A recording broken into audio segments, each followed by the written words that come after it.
Hello friends, it's Tanya and I am back with another video featuring the Picot Petite dies from Spellbinders. They sent these to me to use and share with you.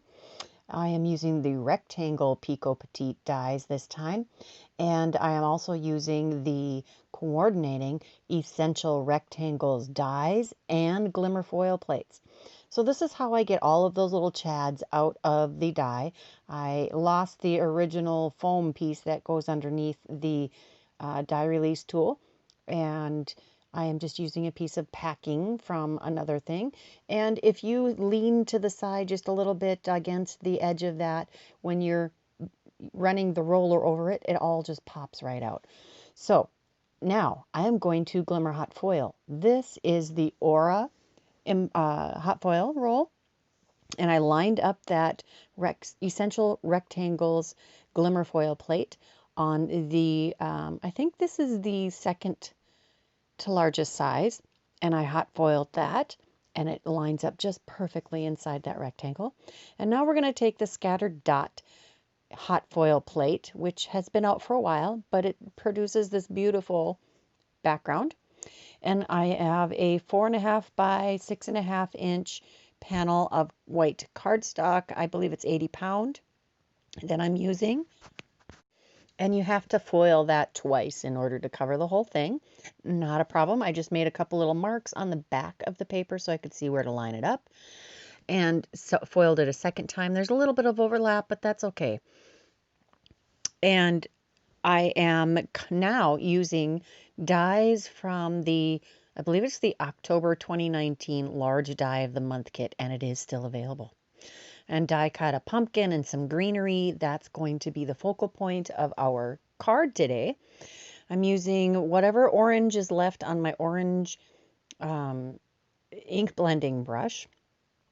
It's probably carved pumpkin. How appropriate, right?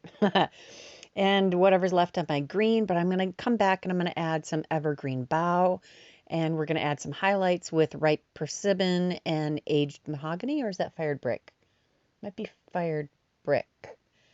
No, I think it's aged mahogany. Anyway, with a red, and I'm just gonna, I won't torture you. I won't make you watch me do all of the inking. I'm just gonna show you how I do one of each of these things. So I'm gonna use the orange, the ripe persimmon, and then add a highlight of the darker red, which, gosh, I wish I could tell what that was.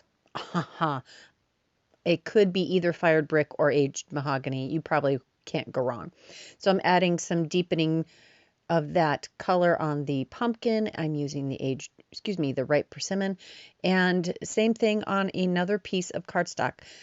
I am going to cut out a bunch of little flowers and more greenery, and I decided it was easier to color the paper first and then die cut it. I do spritz it all with a little bit of pearlized water because I want to make that richer, add a little more blending, and add some sparkles because the pearlized water will make everything shimmery also.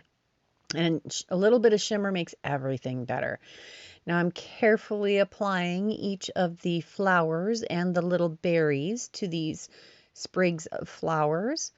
And I spend a little time trying to line them up perfectly. They do die cut the same shape, and you can just pop those right on. I'm using a wax pencil.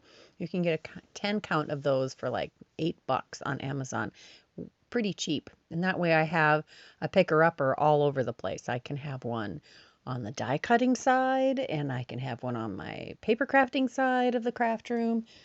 So those areas are back to back with a big cabinet between them, meaning I have my stamping desk is a China hutch, and the upright portion of it is a separator between those two desks. So I have to walk around it to get to the die cut side versus my stamping desk. Anyway, back to the card.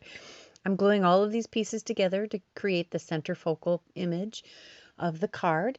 And I'm going to add a little coaster blank behind that focal image to pop it up a little bit, just behind the pumpkin. And then we're going to pop that onto the die cut and Glimmer hot foiled panel that we created earlier. And then we're going to glue, here we are, just gluing that on quickly. This comes together so fast. I am surprised at how quickly this comes together. I initially looked at that and thought, oh my gosh, is that hot foiled background too much? No, I decided it is not too much. Backed it with some coaster blanks, and now we're going to adhere this to a 5x7 card base because yes, I am still obsessed with 5x7.